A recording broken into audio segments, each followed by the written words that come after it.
Hi everyone, my name is Harshit and today I'm here to telling you about my interview experience at Myntra. So let's get started. So this was the on campus opportunity. On campus opportunity के कारण इसमें क्या था कि हमारे पास सिर्फ campus के जो स्टूडेंट्स थे वो ही यहाँ पे एलिजिबल थे फॉर दिस मिंत्रा असेसमेंट्स। तो इसमें जो प्रोसेस था वो कुछ ऐसा था जिसमें सबसे पहला जो शॉर्ट लिस्टिंग हुई थी वो on the basis of CGPA criteria हुई थी। मतलब आपकी जो CGPA होनी चाहिए वो 80 से ज़्यादा होनी चाहिए और साथ ही साथ आपकी परसेंटेज 10th और 12th में भी 80 से ज़्यादा होनी चाहिए। तो उन सारे स्टूडेंट्स को मेल आई थी जिनकी जो इसमें एलिजिबल थे।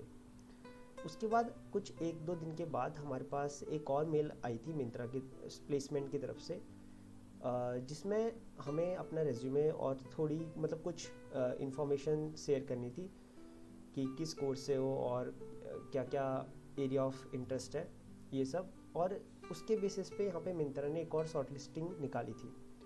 तो उस शॉर्ट लिस्टिंग के बाद 300 स्टूडेंट की एक लिस्ट थी जिसमें जिसमें हम मतलब हमें जो कि एलिजिबल थे ऑनलाइन असेसमेंट के लिए। तो आई गेस एक्चुअल जो प्रोसेस था वो यहाँ से शुरू हुआ था, जिसमें मिंत्रा अब यहाँ पे लीड रोल में था जिसमें ऑनलाइन असेसमेंट के बाद। तो अब जो मेल आ रही थी मिंत्रा की तरफ से आ रही थी।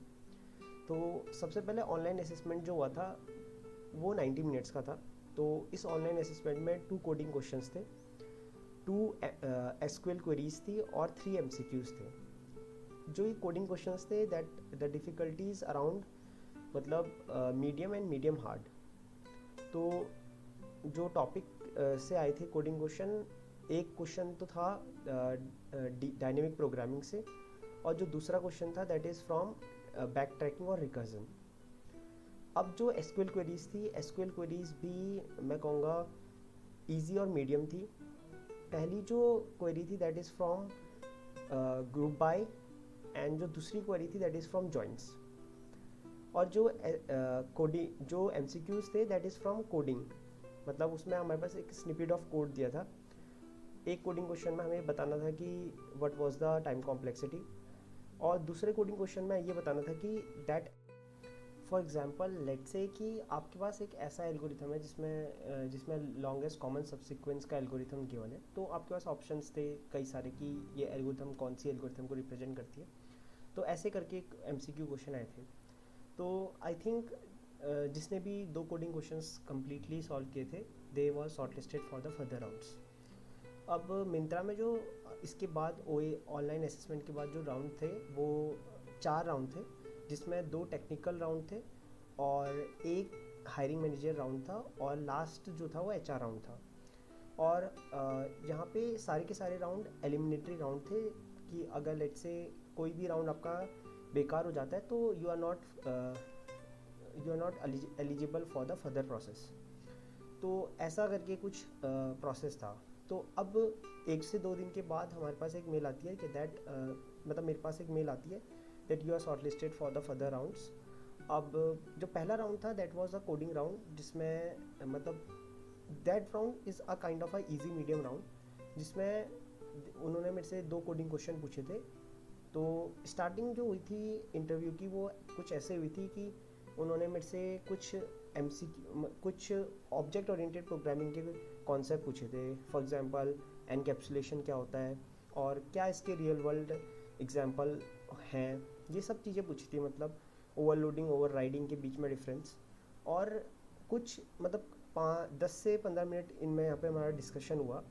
आफ्टर डिस्कशन उन्होंने मेरे से पूछा था एक कोडिंग क्वेश्चन जो कि नॉर्मली वो स्ट्रिंग मैनिपुलेशन के बेस्ड कोडिंग क्वेश्चन था।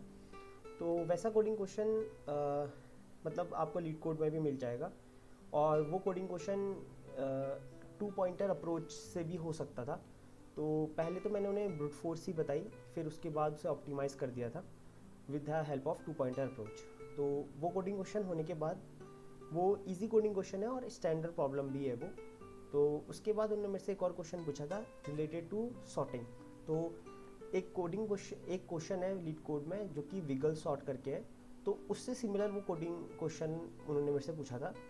तो वो कोडिंग क्वेश्चन मैं कहूँगा मीडियम था। तो उसके बाद उसको सॉल्व करने के बाद थोड़ा उन्होंने मेरे से प्रोजेक्ट का एक दो क्वेश्चन पूछे थे, और फिर ये जो पहला राउंड था ये मतलब ओवर हो गया था। तो ये राउंड ऑलमोस्ट 45 मिनट चला था। इसके बाद कुछ टाइम मतलब आधे घंटे या 1 घंटे बाद मेरा जो राउंड 2 था वो शेड्यूल हो गया था। तो जो बच्चे राउंड 1 में सिलेक्ट हुए थे वो राउंड 2 के लिए एलिजिबल हो गए थे, और जो बच्चे नहीं सिलेक्ट हुए थे तो अब वो मिंत्रा के प्रोसेस से हट चुके थे। इसके बाद क्या हुआ, राउंड 2 जो था वो प्रिटी डिफ़िकल्ट था। मतलब पहले मेरा राउंड जो हुआ था राउंड 2 वो दिन में हुआ था, मतलब शेड्यूल, बट किसी कारण से मतलब अवेलेबिलिटी के कारण से वो फिर आफ्टरनून के बाद ही शेड्यूल हुआ। तो फिर उसके बाद मेरे पास काफ़ी टाइम था, फिर मतलब फिर उसके बाद जब वो अराउंड 2:10 में शेड्यूल हुआ था, फिर 2:10 में मैंने लिंक ज्वाइन मतलब मीट ज्वाइन करी। तो उस पर्टिकुलर राउंड में उन्होंने मेरे से स्टार्टिंग में ही मतलब प्रोजेक्ट से काफ़ी क्वेश्चन पूछे। 15 मिनट उन्होंने मेरे प्रोजेक्ट में मतलब क्वेश्चन पूछे थे, और फिर उसके बाद उन्होंने मेरे को एक प्रोग्रामिंग क्वेश्चन दिया था। तो ये थोड़ा जो राउंड था ये थोड़ा मीडियम और मीडियम हार्ड कह सकते हैं। तो इस पर्टिकुलर राउंड में उन्होंने मेरे से पहला जो क्वेश्चन था that is related to graphs उन्होंने मेरे से पूछा था। तो एक पर्टिकुलर पैटर्न होता है ग्राफ का, अगर आपने देखा होगा, कि जिसमें हमें जो डीएफएस मतलब अप्रोच लगानी होती है वो एक ग्रिड में सराउंड मतलब आपको आउटर साइड से लगानी होती है। तो उस पर्टिकुलर पैटर्न पे वो ग्राफ का क्वेश्चन था, आपको लीड कोड में भी मिल जाएगा। तो इस क्वेश्चन को करने के बाद उन्होंने मेरे से एक क्वेश्चन पूछा था that is related to dynamic programming. और इस क्वेश्चन को इस क्वेश्चन और वो सारे जो क्वेश्चन थे वो मतलब उन्हें मतलब रेडी कोड चाहिए था, मतलब बिल्कुल रनेबल स्टेट में चाहिए था कोड। तो मतलब आपको पूरा कोड लिखना था। तो इस पर्टिकुलर क्वेश्चन में मुझे यहाँ पे डायनेमिक प्रोग्रामिंग का क्वेश्चन दिया था जो कि रिलेटेड था 01 नैपसैक। अगर आपने 01 नैपसैक किया है तो वो उसकी वेरिएशन में था, और समथिंग मुझे रिलेटेड लगा टारगेट सम प्रॉब्लम की तरह। तो वो क्वेश्चन था, और इसमें उन्होंने मेरे को पहले रिकर्जन अप्रोच पूछी थी, फिर मेमोराइजेशन, और फिर अपनी बॉटम अप। तो ये सारी चीज़ें उन्होंने मेरे से करवाई थी।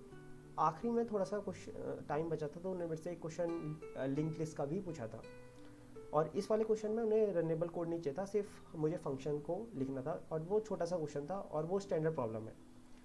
तो इसके बाद उन्होंने मेरे से कुछ DBMS के क्वेश्चन पूछे थे related to lock and concurrency और ट्रांजिशंस। तो ये ख़त्म होने के बाद कुछ ही टाइम के बाद मेरे को एक और मेल आ गई थी ऑफ हायरिंग मैनेजर। तो hiring manager round more over surround मतलब रिलेटेड था डिज़ाइनिंग के और साथ ही साथ बिहेवियर क्वेश्चन के। तो डिज़ाइनिंग में उन्होंने मेरे से कुछ डिज़ाइन मतलब जो मैंने प्रीवियसली काम किया हुआ था प्रोजेक्ट में उनसे रिलेटेड काफ़ी इन डेप्थ क्वेश्चन पूछे थे, और उन्होंने मेरे से ER डायग्राम बनवाया था अपने एक प्रोजेक्ट का। साथ ही साथ उन्होंने मेरे से कुछ SQL क्वेरी भी पूछी, मतलब वो कुछ टेबल लेके आए थे तो उनमें SQL क्वेरी लगानी थी, और SQL query more over related थी group by joints and aggregate functions से। तो इसके बाद उन्होंने मेरे से एक टाइप ऑफ डिज़ाइन क्वेश्चन दिया था।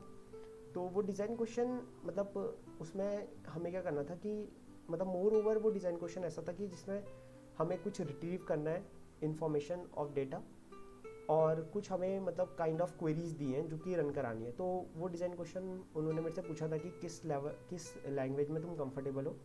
तो मैंने C++ में उस डिज़ाइन क्वेश्चन को करा था। और आपको वैसे डिज़ाइन क्वेश्चन अगर आपको करने हैं तो वो लीड कोड में काफ़ी मिल जाएंगे अगर आप डिज़ाइनिंग वाले सेक्शन में आप जाके करोगे। तो उसमें सिर्फ सेट और मैप्स का काफ़ी यूज़ था, तो वही मुझे इम्प्लीमेंट करना था। आफ्टर डैट उन्होंने मेरे से कुछ बिहेवियर क्वेश्चन पूछे उसके बाद, और साथ ही साथ कुछ उन्होंने मेरे से मतलब HR वाले क्वेश्चन भी पूछे थे। और फिर ये जो राउंड थे दोनों, राउंड 2 और राउंड 1, ये दोनों 1 आवर के थे, और फर्स्ट राउंड भी 1 आवर का था पर वो 45 मिनट्स में उन्होंने ओवर कर दिया था। इसके बाद मेरा राउंड 4 जो HR राउंड था वो शेड्यूल हो गया था, बट किसी कारण से वो उस दिन हो नहीं पाया, तो वो अगले दिन सुबह था। तो वो राउंड बेसिकली बहुत मतलब उस राउंड में उन्होंने मेरे से HR वाले क्वेश्चन ही पूछे थे, और वो राउंड 15 मिनट्स का था। मतलब उन्होंने एक्सप्लेन योर सेल्फ ये सब क्वेश्चन पूछे थे, और रीएलोकेशन से रिलेटेड और थोड़ा बहुत प्रोजेक्ट से रिलेटेड एक दो क्वेश्चन भी पूछे थे। तो इसके बाद कुछ दिनों के बाद ये जब सारे राउंड कंप्लीट हो गए थे तो रिजल्ट भी आ गया था। तो उसके बाद ये राउंड क्लियर होने के बाद आई वॉज कुछ 4-5 दिन के बाद रिजल्ट भी अनाउंस हो गया था। तो I was selected as a SD position at Myntra. So this was a interview experience. If you like this interview, if you like this video, please do not forget to like and subscribe my channel. Thank you, and let's go together and grow together.